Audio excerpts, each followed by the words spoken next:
Ahoj lidi, protože na mě reagoval Peťa TV, nebo Peťa televize, nebo jak to mám číst, tak bych se to dnes vyjádřila, protože nějaký věci, co tam říkal, mě fakt naštvaly a někdy mi udělali velkou radost. Třeba když říkal, že by se mě možná fakt vzal domů. No nic, já už to nebudu dál zdržovat a pojďme na to, lásky. První věc, co si řekl, je, že mám být ráda, že točíš na mě video. A říkáš tam o sobě, že jsi nějaká charita, či co? Jako upřímně, koukni se na mě. I kdyby se ho nedělal, tak sjíždíš můj TikTok a děláš u toho bůh ví co. Takhle z toho máš peníze, takže jsem spíš charita já vlastně, nemyslíš? A můžeš mi říct, co jsi dovolil říct, že ze mě netvrdneš? Sakra, podívej se na mě. Jako je pravda, že když se teď o sebe moc nestaráš, tak ti to docela i sluší. To ti odpustím, a protože si aspoň řekl, že jsem krásná. Ale že netuhneš, protože si odolnej, tím mi chceš říct, že to tam dole nefunguje, nebo co? Ach jo, já se na něho tak těšila. Zašla bych si radši k doktorovi, Péťo, protože tohle není v pořádku a chci si tě užít pěkně připravenýho. Pak tam říkáš, že si Běžán by potřeboval terapii a že každý by ji potřeboval. Jako co si budem v dnešní době sociálních sítí a takových těch falešných věcí. Na tom moc lidi nejsou dobře. Ale tomu Sibiřanovi bych to opravdu doporučovala. Prostě se mi nelíbí, když odsuzuje holky, co mají rádi odvážný umění, nebojí se odvázat a nějakou tu šílenost sem tam. A myslím si, že by si pak užíval krásu ženského těla a nenadával by na to, že tvoří umění. A jak jako kolik vydělává YouTube. Já vím, že Sibiřan není chudej, jen zmiňuji, že se mu nelíbí, protože si s tím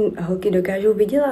A Petře, ty jsi právě teď ve videu přiznal, že nemáš rád ženy a že jsi šovinista? To snad nemyslíš vážně. A jako nevím, kde zmínil svoji ex, ale někde jsem to viděla. Ne třeba ve vašem, ale někde jsem to zahlédla. A že mám z něho dělat, že je banic? Jako upřímně, když jsem viděla to Sibiřanovo odhalení, tak si taky nemyslím, že je k zahození. Nevím teda, jak na tom je s tou výbavou, ale myslím si, že zrovna s tím, jak vypadá a kolik má peněz, určitě banic nebude. A počkat, cože, Sibiřan má manželku. A to jí jako nevadí některý ty stupidní názory na ženy, když ona sama je žena. A to s těm menstruačním pomůckám zdarma, jsem ráda, že s tím souhlasíš a že s tím nemáš problém. A hlavně bylo by super je tam mít, protože ať už nějakou nouzi nebo pro nějaký slečny, který nemůžou za to tolik utrácet. A jako nemyslím si, že by to nutně muselo být v každém podniku. To určitě nemusí být povinný. Ale jak říkám, na školu by se to určitě prostě hodilo. A udělal mi radost, že taky říkáš, že by to ve většině případů ty holky neudělaly a nekradly to. Určitě se to někdy stát může,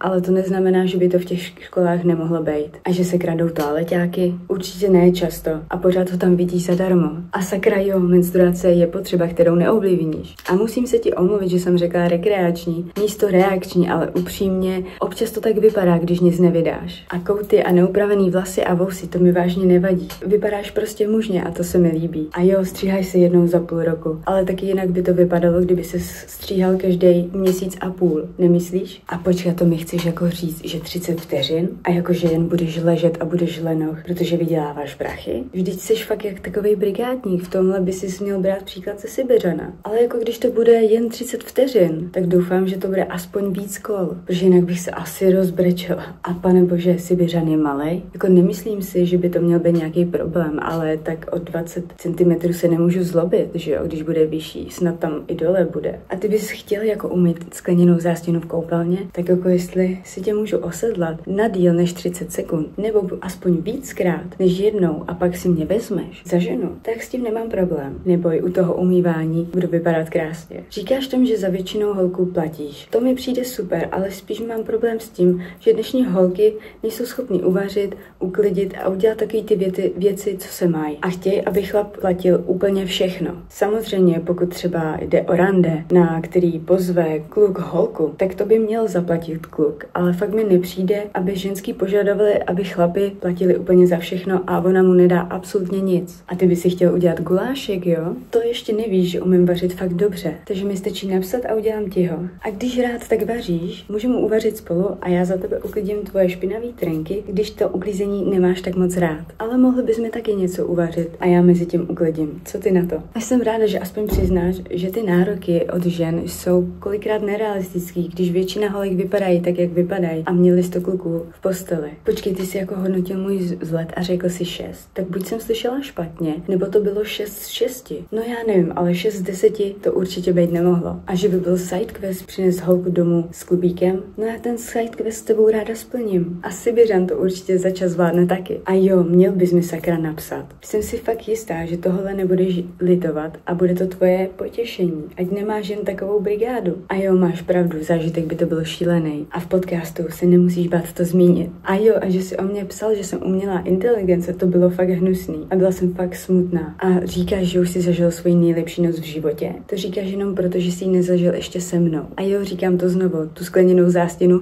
ti umeju, ale až si tě osedlám a vezmeš si mě. O můj bože, Sibiřan si mě chce půjčit, jako do postele nebo jak? Ale jestli jo, budeš potřebovat Péťovo svolení, protože teď jsem jenom jeho. A nebo bych si vás mohla vzít oba. Péťa by jel těch 30 sekund a ty, Sibiřane, ty by si vzal zbytek. Ale nejsem si jistá, jestli si mě chceš půjčit takto. Ale nevím, jak to jinak myslíš. A počkat, ty jsi tam psal zítra? To už je dneska. No tak čekám tady na tebe. O můj bože, vždy ten člověk má pravdu. Slyšíš to, Petře? Už čekám asi týden a ty jsi mi pořád nenapsal. To je hrozná drzost. Vždyť jsi sám říkal, že bych mohla být tvůj sidequest, tak šup a napiš mi. Čekám na tebe. No já taky chci a sakra moc. Ale Petr mi prostě není schopný napsat a zažít se mnou tu nejlepší noc. Musíte ho asi donutit, lidi. On se mě asi bojí. Tak to ani neskoušej. Petřík je prostě jenom můj a sám říkal, že mě vlastně chce. Takže nemáš šanci a už neskoušej nabalovat mýho manžela. Jinak budu naštvaná a smutná. Že jo, Péťo, řekni, že patříš jenom mě. No nic, já se tu loučím, Petře. Tu skleněnou zástěnu ti umyl, ale musíš mi tu odpovědět a vyjasnit nějaký ty věci, jakože zvládneš jen 30 sekund. Budu se na tebe těšit. Pa.